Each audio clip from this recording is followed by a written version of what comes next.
Welcome to this episode of Our Quest. This is Dimple Mehta, and today we would be talking about something extremely interesting, something that makes me ponder so much.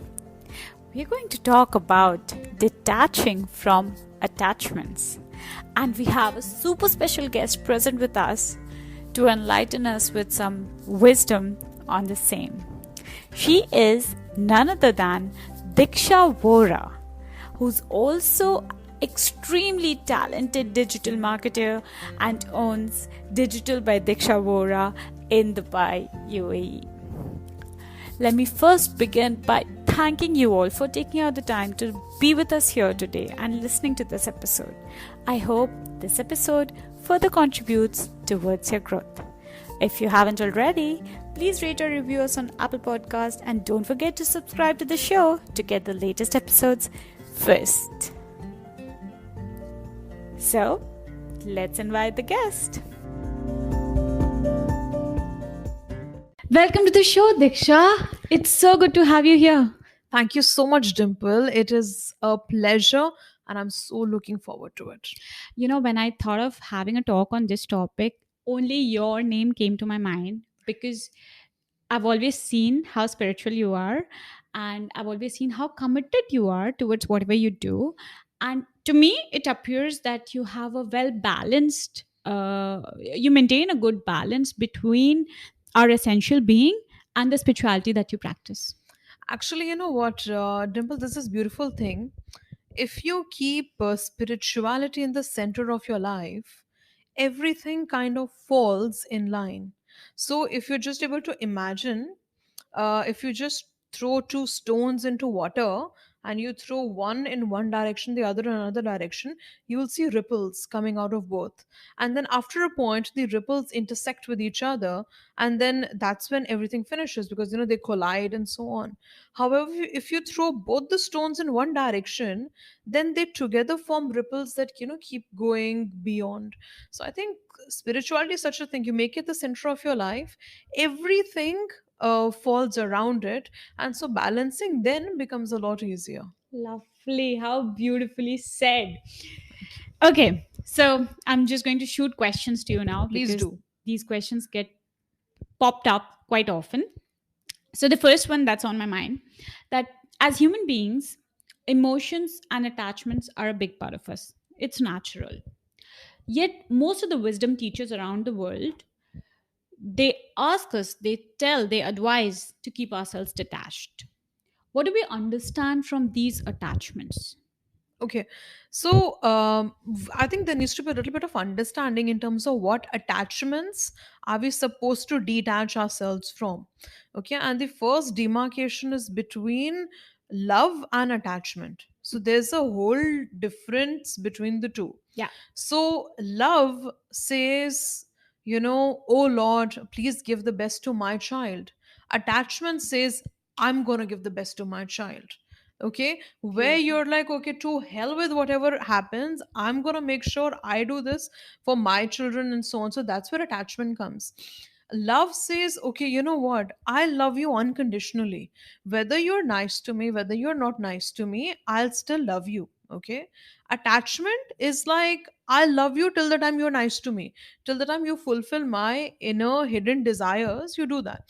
There's this long lost theory in India especially, that people love to have male sons, and the reason is only because of this attachment basis. They are like, oh, it's like an investment. Today I am feeding you, helping you grow. Tomorrow you will take care of me. So that is attachment, that's not love. And where there is love, it is unconditional. It is like, okay, you love me, you hate me, I'll still love you. So I mean, the way I see my mother, today if she stops taking care of me, or stops cooking for me and stops doing, that will not affect my love for her. I'll still continue to love her. So the attachments that the spiritual gurus or the spiritual seekers ask us to get away from is this one, where we are having expectations from the other person that, okay, tomorrow he's going to do something for me. And that is basically what we need to be away from. Spiritually, nobody's asking you to not be emotional. In fact, majority of the spiritual seekers, the true spiritual seekers, are very, very emotionally receptive. They care about your feelings, they acknowledge it and so on. But beyond a point, what happens is, when you start building up those expectations, and when there is some motivated impetus that is taking you to believe that I'm doing this for this. Okay. As soon as you have a motivated desire attached to your love, it becomes attachment. And that's what spiritual seekers are asking us not to do. So the whole idea is, you are loving, you love unconditionally, and that's it. And then you don't have expectations. So, yeah, that's the secret to living a detached, happy life. That's so beautifully said. So basically, attachments are where we are expecting something in return, and that's where we are attaching ourselves to XYZ, living or non living. And when you're loving unconditionally, you're actually detached and loving. Could be, because you know what? See, I'll tell you. When a lot of people are attached to living beings, you correctly said non-living things also. I could be attached to my financial status. I could be attached to my house. I could be attached to other things. I've seen people who have who've had this attachment to their house, like mera ghar hai, this is going to be my place, like I own the throne and so on. So that's also attachment. In that case, what are you attached to? You're attached to your sense of prestige, your sense of status, Which is just in your head, which is just in your your head. Yeah, perspective. your Yeah. perspective. And we forget to see things from a third person perspective. In hindsight, nothing really matters, because actually, when you come to realize that there are close to 20 billion people in on earth, I could be wrong, just throwing a random figure. We have 7 continents. Over that, we have so many countries. Over this, you have, you are just such an infinitesimal portion in the world. And so, what are you talking about? What are you being attached to? What are you not being attached to? And for all you know, tomorrow maybe we might discover there's another planet where there's another 20 billion people, and then what are you? Like even smaller than what you are when you're alone on Earth. No, absolutely. And then, when you believe you're small, that is when humility comes into you. That is when you start saying, okay, you know what? Whichever position the Lord has kept me in is for my own good. Yeah. You have that trust in God. Whatever is happening, the Lord couldn't have kept me in a better position than this. Once you have that firm belief, nowhere is too small, nowhere is too big. You are just comfortable where you are. I mean, we are living in a world where we are raised to learn things, to practice something. I'm a working professional. You're a working professional. We are working for a trade, making money out of it, living a worldly life, feeling a billion things, both positive and negative. Yeah. Let's say we practice the attachment and detachment as we are discussing today. Will we still feel what we feel if we try to detach? You will definitely feel what you feel, perhaps even better when you detach. Wow. You'd be much more at peace. See, we are in the worldly zone. We are living with people. But if you look at it, your inner world is far greater than your outer world. Okay. And your inner world is as big as you want to make it, it's as deep as you want to make it. So, my first question is, what are you feeding to your brain each day? Okay. Our internal environment determines our external environment, and vice versa also. But first, the change needs to come from within. So, if I consciously want to change, what kind of people am I surrounding myself with? Are these people who are focusing on attachments, who are completely that way? Am I spending too much time with them? Or am I watching the TV serials? Am I watching just random stuff? Or am I consciously choosing what kind of information do I need to uh, basically get? So am I reading books that are on understanding the true purpose of life? Someone very interesting said, and this is something I like to follow in my life, that if something is not giving you passion, profit, or purpose, then you don't need to do it. That's so true, right? So Yeah. simply put forward. Yeah. Very good, very, very forward. It's if you're not passionate about it, if it's not adding to your purpose, or if it's not bringing you profit, don't do it. Yeah. So for me, um I choose to put in that much information in my brain, okay, as much as I need to keep myself internally pumped up. And that is how I consciously choose to not keep a mindset where I'm attached to surroundings and so on. At least I try to. Okay. Nobody, none of us can absolutely 100% come out and say, oh, I'm 100% detached, because we are living in a world that is governed by the three modes of material nature, the way we say, the goodness, the passion, and the ignorance, and so on. So this obviously stems from the Vedic culture.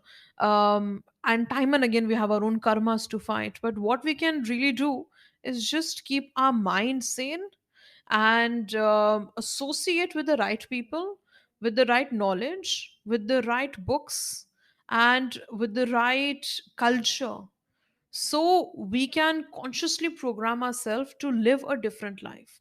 Everything is possible. That's I mean, you're amazing the way you put it forward. It's so beautifully presented, and that seems so easily doable if one might just shift their alignment and focus towards bringing it towards their passion, purpose, and profitability. It's easier to just streamline and declutter everything that's unnecessary, right? Yeah, it is easier said than done. I'm with you. But then, you know how they say, the journey of 1,000 miles begins with a single step. Oh, yes. If we decide to do some certain things, say starting today, okay, I'm making a conscious decision that at least for today I am not going to be doing this, this, this, this. Then tomorrow I wake up and then I say, okay, just for today. So, take each day as it comes. You've got to trick your mind. If you say, oh, for the lifetime I'm not going to do it, you're going to be getting cold feet. But take it by each passing day. Baby Okay. steps. Yeah, baby steps. Like, okay, listen, today let me survive. Tomorrow let me survive, and so on. Slowly you'll start seeing that it's becoming a habit of yourself. Majority of the habits that we've cultivated, could be anything, could be networking, could be swimming, could be volleyball, whatever, have actually come with practice. And so I think this you have to actually block your mind at one point in time. Say, no, this is not right. And you have to be very conscious of this. This very simple activity I keep telling my peers to do also, and you can also try it. Just for 3 days, okay, try and feel water. Feel water. Yeah. Okay. When I say feel water, when you go to your washroom, whenever you're touching water, whether it's washing hands, whether it's taking a shower, whether it's cleaning utensils, or whatever you're doing, just at the time when you're touching water, stop everything in your mind. Don't think about anything, and only focus on enjoying the taste of water, and enjoying the feel of water, how wet it feels, and so on, The texture, the the texture, temperature. and so on. Yeah. You will see that majority of the times we are not living in our present moments. Whenever we are doing something, we just do it for the heck of it and we move on. This is called a water therapy. This will itself help you declutter so much of your mind. When you're actually taking a shower, you're only taking your shower, you're so like peaceful there, you're okay with the water, you're feeling the warmth or the coldness, whatever it is. And that in itself will tell you how much it is important to declutter your mind. So after 3 days, if you still feel that your mind is quite cluttered and so on, then let's talk. But with this simple exercise, you'll realize how much important it is to block your mind after a certain point in time. Look at how detaching ourselves from these attachments can help us. How can we benefit from detaching ourselves from these attachments? I think, like I mentioned, you benefit multifold. You become a lot more peaceful. Yeah. See, automatically, just imagine a time when you are actually working without any expectations, okay, where you're just cutting it out. Be like, listen, I just need to work because I love it. This is it. Okay, and beyond this I don't see anything. So once you actually come to That's your that true level, passion. that is your true passion. Okay, your true passion or your purpose, whatever Yeah, you could be love, a purpose. whatever you Yes, love, yes. okay? But you find so much happiness in it, when you are detached from how things would turn out in the future, okay? Now sometimes we see some very little change, you know becomes a huge change in the long run. That is exactly how it all starts, because um anything that's been done on a conscious level, has like a compound interest, go growth, that kind of stuff. So you become peaceful, you become more sorted in your life, you have priorities set. So I don't have to waste time watching Netflix, I don't have to waste time watching this. Why? Because the information that I'm getting here is not good for my own brain. It will feed in stuff to me which is not good for me. Okay, what do I instead need to do? Maybe I can read some spiritual books, maybe I can actually listen to certain people who've made it big. Maybe I should listen to read self-help books, or maybe listen to audiobooks and so on. So you're removing all the clutter from your life. You're bringing in productive stuff and so on. With all the knowledge that you're bringing in, it makes you more and more clear in terms of what you need to achieve, why are you doing, what are you doing, and so on. And thirdly, one of the most important things is your relationships become more beautiful Yeah. and they become more meaningful. Whether Bec- at a personal level or professional level. Yeah. both levels. Yeah. Because the thing is, if I am sitting with my employee today and I am only concerned about what is he bringing on the table, okay, beyond a point, it will not matter to him also, because then he'll say, okay, you know what, I might as well go somewhere out and I'll go chill. Why should I stick to your company, because everyone else is the same. Plus, maximizing profit is such an old age goal of a business. Now, a business looks for much more than just profit. I think profit is still one of the most integral parts of a business. I'll not say profit is not there, but There are other factors too. profits come from people. Yeah. Okay. Yeah. And me being a hardcore businesswoman, I'll say profits are very important for me. But whether I can make profits only on myself, no. Like if I'm the person who only sells in my company and who actually ends up doing all the back end work and so on, then my company will not survive for really long. I need people. Okay. And happy employees produce happy customers. That's so true. Okay. Yeah.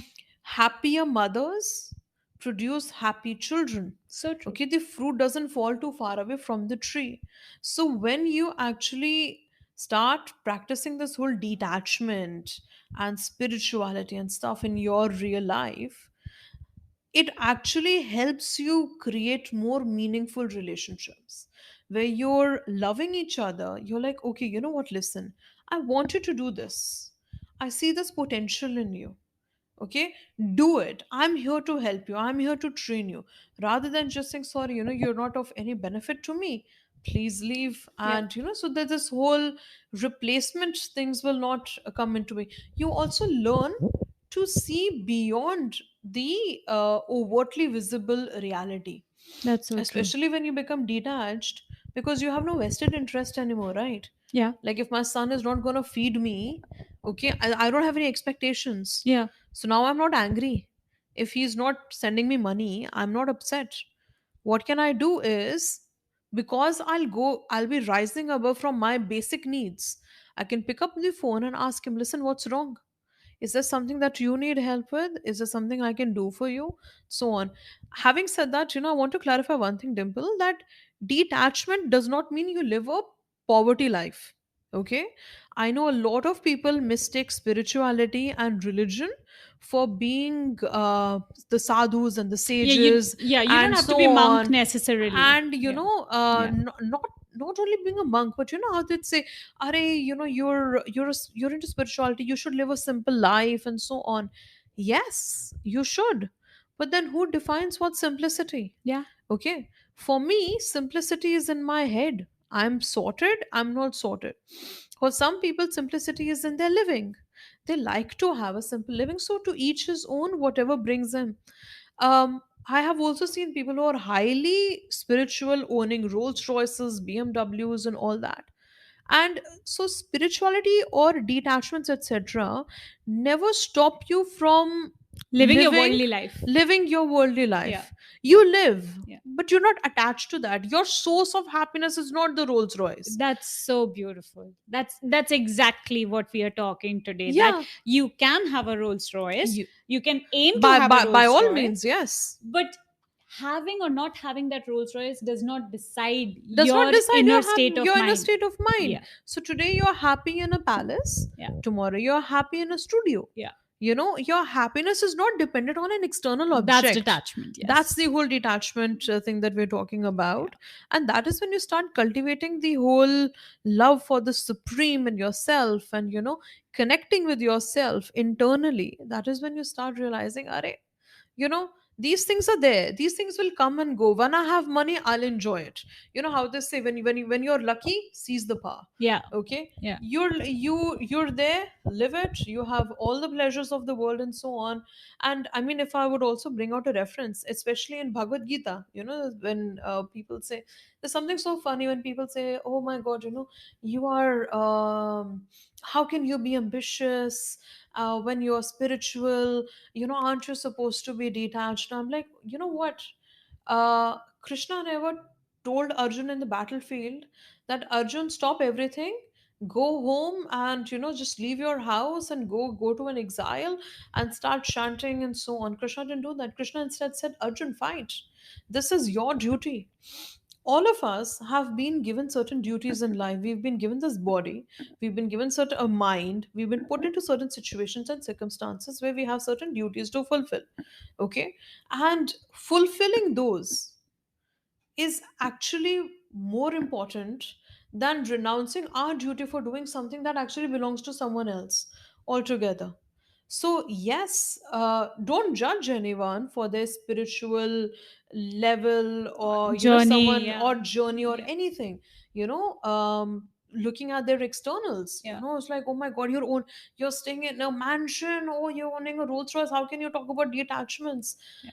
If you take that man, keep him somewhere else, he may actually be happy. So he is detached Yeah. while actually living his personal I life. actually feel that once you're detached, the world is much more fun because you are pursuing every goal with a detachment, having fun with every achievement, And you're living every moment, every moment. because you're not concerned that tomorrow this will go, Yeah. and then what will I do? Yeah. So now you're like, okay, see, not saying you should not have a plan for the future. Yeah. You should save for the future, you should save for all rainy days and so on. That's it. But we have to also accept one thing: times can change anytime. Oh, And yes. we need to honestly mentally be prepared that if there's a high, a low is lurking on the corner, failure is just on the corner. Anytime it'll strike in, I need to be mentally prepared for it. And if you're conscious about that, then anything coming and going will not matter. If you just look at an ocean, and compare it with a river, like I said, the whole ripple example, when you throw a stone into a river, you'll see the ripples and all coming. But when if you throw it into an ocean, you'll not see the ripples, because it's a lot deeper. Yeah. Right? So the more shallow you are, Yeah. the more the tribulations of life Yeah. will actually have an effect on your personality.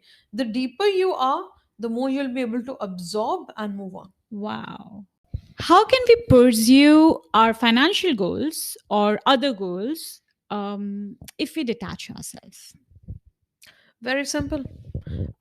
Let's talk about financial goals. Let's take three prominent examples. We do financial goals, we'll do health goals, and then we'll do personal life goals like love and Relationships, etc. relationships and so Beautiful. on. Let's do Okay, it. so let's just do one by one. Yeah. So now we're looking at financial goals. How do we pursue those? Yeah. Um, think about what is the worst that could happen if today you were to lose everything. My worst? Yeah, just My tell me. worst could be if I don't have food to eat. Okay, do you think you are capable enough to at least arrange food for yourself? I could. You Yes. can, Yeah. right? Do you have a skill or a talent that you can put to use, at least to get, say, 100 dirhams in a day? Of course. I think I Yeah. have come that far. you know Yes. you know what I think about myself. See, I'm a writer. Okay, so I'm like, worst come worst, what will happen? You know how you have those tourist destinations, and you have those places in Shimla and so on. You know, people like click photos. I'm like, I'll just stand there and go like, listen, I'll write shairis. You know, das ka ek, das ka ek, das ka ek. Let But let I'll let let survive. anyone come in, but Yeah. you know, I'll write, and Yeah. you know, I'll survive. Yeah. So as long as you know that come what may, I have the capability and the caliber to survive on my own, where my survival is not dependent on something else. That is the stage you start your financial detachment from. So, first is having the right qualification, developing a skill set. So, you develop that confidence that, oh, I can survive anywhere. That's one, first stage. And now, after that, that's where the journey begins from there. Once, and you have to keep telling yourself that, you know what, this is something that I can do, and there is no shame in it. And that is where you start building all your financial goals from. Then you start imagining what do you want to achieve in the next 5 years, or you know, next 10 years, and then you start working backwards, make your yearly plans, annual turnovers, profit margins, you know, where am I going to invest it, and so on. And also, you know, along with that, one thing that I really recommend is practicing charity. Okay, taking a vow, something or the other, that you know, I'm going to be donating or giving up at least 10% of my income each year or each month for charity. Okay, that is what will actually start melting your heart. And you know, you then start cultivating slowly and slowly this whole detachment towards your finances. You can have great finances knowing the fact that if today I were to lose everything, I still can do something on my own. Okay, and that is how you basically grow. And second thing is understanding that anything can happen anytime, and that no work is too small. Once you start to believe in that thing, that you know what, listen, how much do I really need to live? Okay, basic need is food, and possibly shelter. Clothing also you can manage somewhere or the other. Okay, can I arrange for just this much and this much? If yes, then I don't need anything external to be happy about, because as long as God is giving me food to eat and so on, it's okay. Second thing to also understand is, uh, the Lord makes an arrangement for everyone's food. And you'll never hear of an elephant dying of hunger, or a lion dying of hunger, and so on. The Lord has made arrangements from an ant to an elephant. Would he not make an arrangement for me? Okay, so having that faith, and having that faith in the Lord and the faith in yourself in terms of the efforts that you can do. By Lord, here we are not referring to any particular religion. It could be a superpower, it could It be a is just the divine, it supreme could be power. whoever Yeah, you believes is the supreme absolutely. power. Your supreme power, Yeah. whoever it is. Yeah. Okay, so we mean that he will take care of you. Okay, he or she or whoever it is, Yeah. that doesn't really matter. But there's somebody who's going to be taking care of you. Okay, and even if you are an atheist and you don't believe in Lord, you still believe in karma. Yeah. If you are doing good stuff, if you are working hard, eventually things will come to you. Yeah. Okay, but thinking, especially when you know you become successful, that is where the trick comes. Yeah. When you have so much money in a bank account, you have like 100,000, 200,000, 1 million dirhams, and then you're like, oh, this defines me. No, this doesn't define me. So consciously telling yourself, no, you know, this is what I have done in this particular role. Yeah. Tomorrow the Lord will ask me to do something else, I'll do it then, or I'll do something else also. Wherever he requires me to do whatever, I'll do it. Yeah. Lovely. And so that is in terms of There's having one your. thing I just understood from whatever you just said, and that's my takeaway from what you just said. So I would like to share it. When you're detached from your financial goals, and when you're prepared for your worst and you know you can fight it, you develop a huge risk appetite. All the biggest entrepreneurs of the world, or the most successful people in the world, have a huge risk appetite. That risk appetite comes when you're ready to face your worst, when you trust your skills, when you have confidence on yourself that you can do it, and then you're ready to reach for the sky. Absolutely. All of that comes from the detachment that you just explained. Absolutely, absolutely. If you're attached, you can never take risks. Yeah.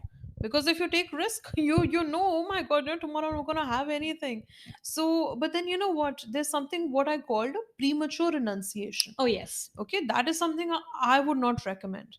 There are people who are like, oh, so what if it happens? But when it really happens, Yeah. that's when you start to lose your cool. Yeah. This needs to be something cultivated on a daily basis. Yeah. Now, let's look at the second aspect. So, we look at health goals. Mm. Now, if you're looking at being attached to whatever, we don't need to be attached to how we look physically, rather than we need to cultivate ourselves to be healthy enough to not be dependent on anyone else. Okay, so my external, my looks, my appearance and all, those are just there right for the moment. If I'm going for a party, I'm dressed up properly. If I'm going for a wedding, I'm dressed up properly that way. Okay, so these are just different garbs that I'm taking on myself. But my health is important. So tomorrow, in the best of situations, okay, and in whichever way I think could be the worst. See, anything can happen, but at least I wouldn't be dependent on anyone else. So I need to take care of my health. I need to have a good metabolism. I need to eat right. I need to sleep right, and so on. So I can think fresh. I can do better, and developing that thinking is important. And now the most beautiful thing is coming to relationships. When you look at getting detached from people, um, you learn to value each other for all the intangible things you're bringing into each other's lives. So it is not about you giving me a house to live in, it's not about you giving me food to eat, it is about the comfort that you bring to me. And when you start seeing that, your relationships last a lot longer. So that's how, even when like say a husband and a wife fight, or maybe a father and a son fight, and it's always important to look at that point, stopping yourself and thinking, today, if he stopped performing the way I want him to, will I still love him? And if yes, if I do love him, why do I love him? Because of this, because he's a nice man, he makes me feel good, he deserves everything, he works hard. You start seeing the intangible. That is when the beauty of relationships unfolds in front of you. And the and layers. and the layers, and that's when that changes your consciousness completely. Okay, it is difficult to stop when you're having a heated argument. It is difficult to put that pause on yourself. But if you cannot do that, stop talking and let things fiddle down. Just move away, go into a different room, Let the and so heat on. subside. Yeah. Let the heat subside. Yeah. Okay, and that's when the heat subsides, it's always good to write down. Journaling is really important. Write down what you're feeling. Another important thing I'd give to everyone: before you sleep, if you want to feel good next morning, write down exactly what's your day been like, what have been the good things, the bad things, just literally whatever you want to vent out. Write it down. It's like a cleansing system. You clean yourself every night before you sleep.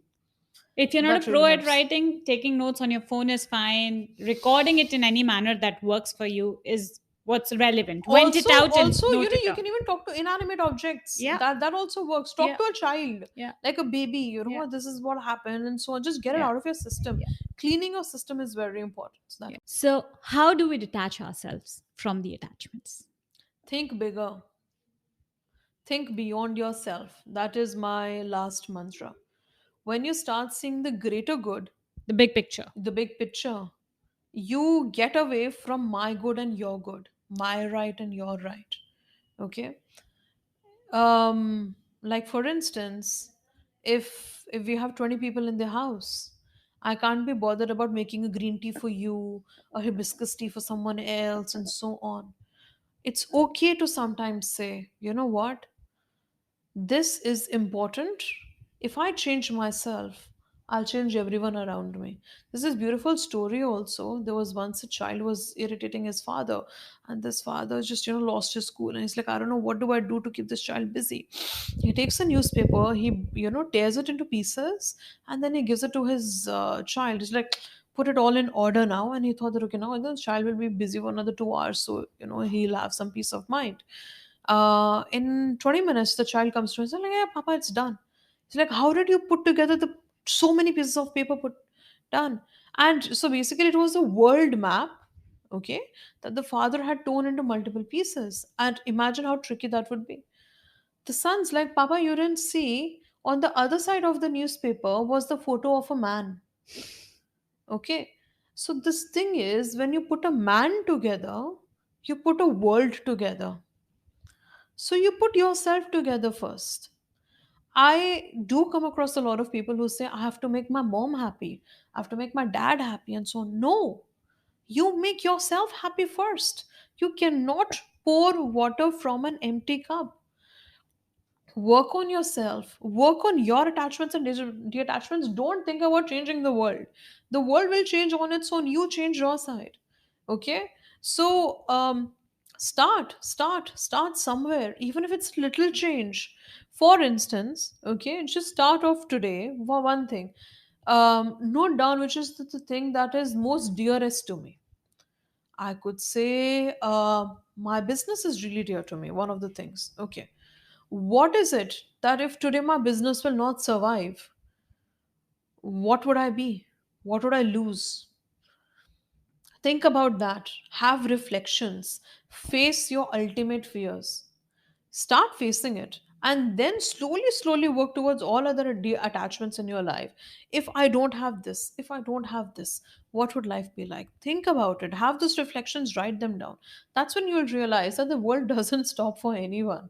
You also won't stop for anyone. So, um, start small, start working towards it, and put yourself together. So, we have a nice, beautiful world without expectations, without unnecessary demands, and without that unnecessary clutter. There's more clutter in our mind than there's outside. Yeah. So declutter yourself and have a happy life. Awesome. Thank you so much, Diksha, for this insightful, deep conversation. It has been so profound. And sitting here, I feel changed already. My God, thank you so much. While I was saying all these things to you, I also was saying these things to myself. So now it's about time to practice it. Lovely. You have been listening to Our Quest. Thank you for your time again. If you haven't already, please give us a quick rating on Apple Podcast, and don't forget, you can follow us on Instagram or share your screenshot of the podcast and tag us. Links in description. See you next week, same time, same place.